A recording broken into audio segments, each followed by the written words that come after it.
ఎన్నికలు దగ్గర పడుతున్నటువంటి నేపథ్యంలో విశాఖ వైఎస్ఆర్సీపీకి చెందినటువంటి ఒక నేత వైఎస్ఆర్సీపీ అధినేత జగన్మోహన్ రెడ్డికి భారీ ఝలకిచ్చారు.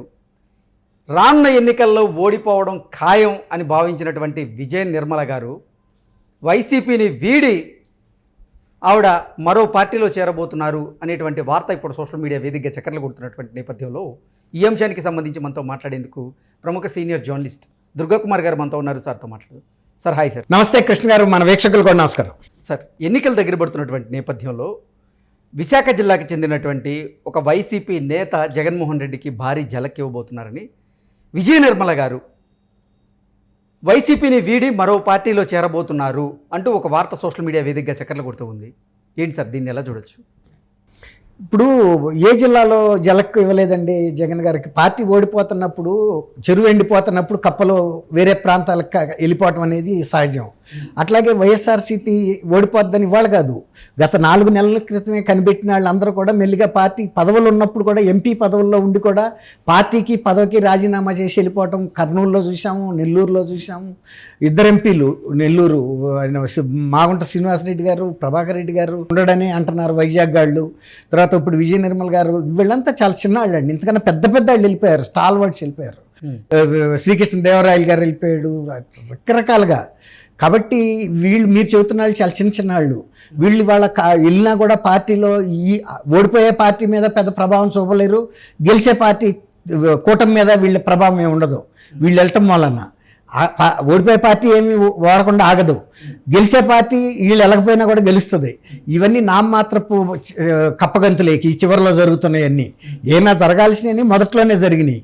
కాబట్టి పార్టీ ఓటమి అనేది స్పష్టం అయిపోబట్టే ఆయన ఇవాళ మళ్ళీ సానుభూతి కోసం రకరకాల ఎత్తుగడలు వేసి ఆయన ప్రభుత్వంలో ఆయన మీద దాడి చేయించుకున్నాడంటే అది జనం నవ్విపోతారు. నీ ప్రభుత్వంలో నీకు సెక్యూరిటీ లేదని. ఆ సెక్యూరిటీ లేకపోగా కనీసం దర్యాప్తు చేసి పట్టుకునేటంత పరిస్థితి అన్న ఉంది. అదేమన్నా పెద్ద బహిరంగ రోడ్ షో, 100 మంది ఉన్నారు అంతే, అంతకుమించి ఎవరు లేరు. అసలు ఇసురుతున్నప్పుడు ఇవాళ వైజాగ్లోను తెనాలిలో కూడా బహిరంగ సభల్లోనే చంద్రబాబు నాయుడు గారి మీద, పవన్ మీద దాడులు చేసిన వ్యక్తుల్ని ప్రజలే పట్టుకున్నారు. ప్రజలే పట్టుకుని కొట్టి పోలీసులకు అప్పచెప్పారు. కనబడతానే ఉంటారు కదండి ఎవరిస్తుంది. తర్వాత ఒక బిల్డింగ్ మీద నుంచి ఒక పెల్లెట్ వచ్చిందంటాడు ఒక ఆయన, క్యాటపాల్తో కొట్టారంటాడు ఒక ఆయన ఏమో ఎయిర్ గన్, అదే దాన్నే ఎయిర్ గన్ అంటారు, పెల్లెట్ అండి. ఎయిర్ గన్తో కొట్టాడని, క్యాటపాల్ట్ అంటే పంగల్కరతో కొట్టారని, ఇంకొక ఆయన ఏమో చిప్స్ అని వేస్తారు చూడండి మనకి, కంకర, దాన్ని ఏమంటారు, అది చిప్స్తో కొట్టారు, చిన్న కంకర రాయితో, అదే అని చెబుతున్నారు. కానీ అది చూస్తే కంకర రాయితో కొట్టినట్టుగాని లేకపోతే వీటితో ఏదో గీరుకున్నట్టుగా స్పష్టంగా కనపడుతుంది. దానికి విపరీతమైన బిల్డప్ ఇచ్చారు. ఒకవేళ నిజంగా కరెంటు పోయిన టైంలో ఆయన మీద ఏదన్నా దాడి జరిగింది అనుకుందామండి. దాడి జరిగితే బస్సును అక్కడ ఉంచిన వాళ్ళని ఆయన చుట్టుముట్టకుండా పోలీసులు ఎందుకు నుంచున్నారండి? కూర్చున్నారు వాళ్ళు, ఈయనే నుంచుని ఉన్నాళ్ళు. ఇంకా దాడి చేయమనే వీళ్ళు ఎందుకున్నట్టు అక్కడ? ఆయన ప్రభుత్వంలో ఆయన మీదే దాడి జరిగిందంటే రాజధానిలో ఆయన పోలీసుల మీద ఆయనకి ఎంత కమాండ్ ఉందో అర్థమవుతుంది కదా. మొన్న ప్రధానమంత్రి సభలో అంటే వీళ్ళు కావాలని దాన్ని విఫలం చేసి ఆయనకి ఏదో హాని తలపెట్టాలని చేశారు. ఇవాళ రాష్ట్ర ముఖ్యమంత్రికి హాని తలపెట్టాలని ఆయన పోలీసులే సహకరించారా? దానికి ఏం సమాధానం చెబుతాడు ఆయన? తర్వాత ఇంకొకటి ఏంటంటే అవమానకరమైన విషయం, దీని మీద ఎవడన్నా కనుక ఆచూకీ చెబితే 2 లక్షల రూపాయలు బహుమతి ఇస్తామని చెప్పారు. మనం బస్సుల మీద అక్కడ చూస్తూ ఉంటాం, సిటీ బస్సుల మీద ఎవరన్నా తప్పిపోతే ఈ వ్యక్తి ఆచూకీ చెప్పిన వాళ్ళకి 1 లక్ష రూపాయలు ఇస్తాం, 2 లక్షల రూపాయలు ఇస్తామని. ముఖ్యమంత్రి మీద దాడి జరిగితే మీరు పోలీసు ఇంత వ్యవస్థ ఉండి ఇన్వెస్టిగేట్ చేసి పట్టుకోవాలి, కానీ ఎవడన్నా చెబితే దండం పెడతాం, వాడికి పాద పూజ చేస్తాం అన్నట్టుంది. ఒకసారి కుక్క పిల్లలు పోతే కూడా అట్లాగే పోస్టర్లు వేసి కూడా ప్రచారం చేస్తారు, దీన్ని తెచ్చిస్తే 1 లక్ష రూపాయలు ఇస్తామని. అంటే ముఖ్యమంత్రి ప్రాణానికి 2 లక్షలు వెలగట్టిన వ్యక్తి ఎవరండి? ఆ షరాబు. ముఖ్యమంత్రి ప్రాణం షరాబు అంతేనా?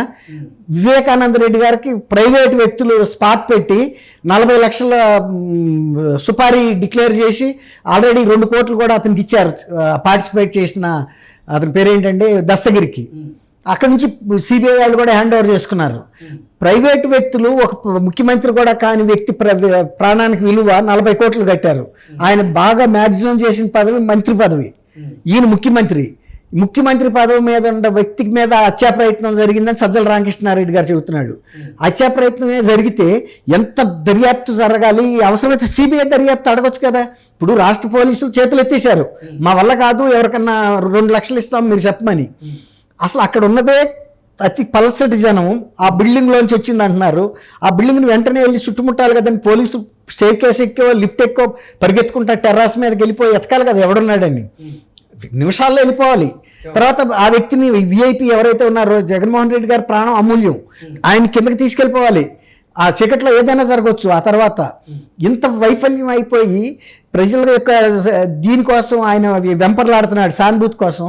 కాబట్టి వాళ్ళ మీరు వైజాగ్లో విజయ నిర్మల్ గారు, లేకపోతే అతని పేరేంటి కోడిగుడ్డు అమర్నాథ్ గారు, ఇట్లాంటి వాళ్ళందరూ ఎందుకుంటారండి? ఏదో ఇప్పుడు ఇంకా ఏమన్నా గెలుస్తున్న ఆశ అమర్నాథ్ గారిలో ఉందేమో, కొట్టుకుని పెట్టి ఆడుతుంది, ఆయన ఉంటాడు.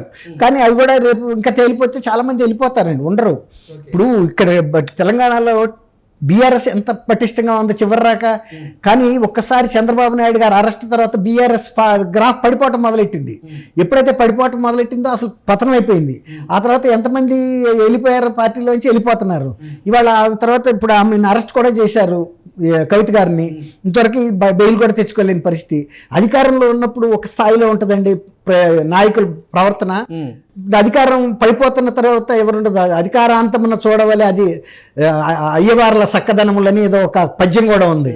అంటే అధికారాంతమున అయ్యవార్లకి ఇన్ని సేవలు ఇంత మర్యాదలు జరగవు, చాలా హీనమైన బతకాలు చేస్తాయి ఎవరైనా కూడా. అది ఇప్పుడు ఒక శతకారుడు చెప్పాడు.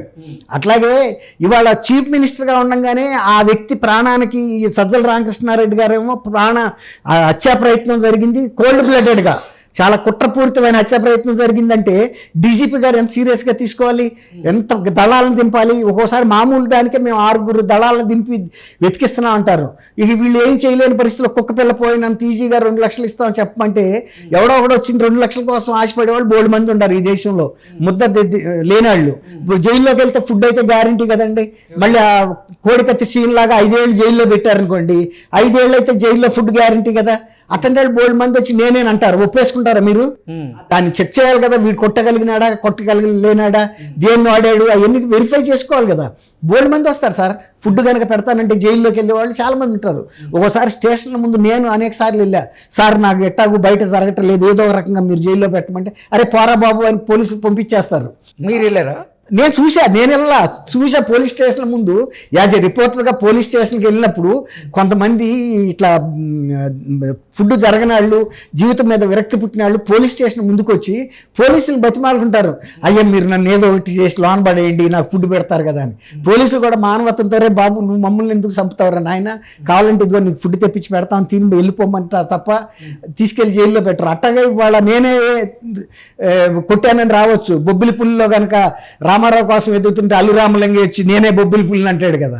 ఇప్పుడు రేపు ఎవడో వచ్చి నేనే వేసానంటే వీళ్ళు కేసులు వచ్చేస్తారు, వాడి పేరు రాసేసి, అంతే కదండి. సో ఈ గులకరాయి మంత్రం ఆంధ్రప్రదేశ్లో గులకరాయి ఎందుకు చేస్తారు సార్? పోనీ ఇప్పుడు ప్రజలు ఎన్నిసార్లు చూశారు? ఎప్పుడు ఎన్నికల ముందే జరుగుతుంది ఎందుకు? జగన్మోహన్ రెడ్డి గారికే జరుగుతుంది ఎందుకు? బాబాయ్ చచ్చిపోతాడు ఎన్నికల ముందు, తర్వాత కోడికత్తి అటాక్లు అవుతాయి ఈయన మీద, తర్వాత తండ్రి ఇది తీసుకొస్తాడు ఎలక్షన్లోకి. ఆయన యాక్సిడెంట్లో చనిపోయాడని అందరికీ తెలుసు. అయినా చంద్రబాబు నాయుడు గారును అంబానీ కలిసి కుట్ర చేశాడంటాడు. వాళ్ళ తాతయ్య చనిపోయాడు, ఆయన ఫ్యాక్షనిస్టు, చంపింది వాళ్ళ ఫ్యాక్షన్, వ్యతిరేక ఫ్యాక్షనే. అందులో చంద్రబాబు నాయుడు గారి పాత్ర తీసుకొచ్చాడు. ఆయన ముఖ్యమంత్రిగా ఉంటే ఉండొచ్చు, ఇప్పుడు నువ్వు ముఖ్యమంత్రిగా ఉన్నప్పుడు నీ మీద అటాక్ జరిగింది కదా. చంద్రబాబు నాయుడు గారు రాజారెడ్డి వెనకాల తుపాకీ పట్టు తిరుగుతాడా? ఫ్యాక్షనిస్టు ఆయన అనేక సార్లు తిరుగుతాడు. ఎదురు వేశారు, వేసింది ఎవరో కూడా వాళ్ళకి తెలుసు. శాసనసభలో రాజశేఖర రెడ్డి గారు చెప్పాడు, ఫలానా వాళ్ళు మా ఎదురు ఫ్యాక్షన్ వాళ్ళు మా నాన్న చంపారు, అయినా నేను వాళ్ళ మీద కక్ష సాధించదలుచుకోలేదు, కోపం అనే నరాన్ని కోసేసుకున్నాను, నేను ఫ్యాక్షన్ ప్రోత్సహించున్నాను, నా తండ్రి పోయినా సరే ఎక్కడో ఒకసారి దీన్ని పులి స్టాప్ పడాలని ఆయనే చెప్పాడు. ఆయన తీసుకొచ్చి ఇప్పుడు మళ్ళీ చంద్రబాబు నాయుడు గారు అంటాడు కొడుకు. ఎవరి మాటలు నమ్మాలండి? ప్రజలు ఏమన్నా అమాయకులా? ఇప్పుడు ఆయన గవర్నమెంట్లో జరిగిన దాని మీద ఆయన విచారణ వేసుకోవచ్చు కదా. ఏమీ తేల్చకుండా అన్నింటినీ పక్కకెందుకు పెడుతున్నాడు? ఆయన కోడికత్తి అది కూడా అత్యాయత్నం అనే కేసు పెట్టారు, మరి అతని మీద ఏమైనా చర్య తీసుకున్నారా? సొంత బాబాయ్ చచ్చిపోతే నేను బాధపడుతున్నాను నా చిన్న తండ్రి అన్నాడు, సిబిఐ ఎంక్వైరీ అన్నాడు.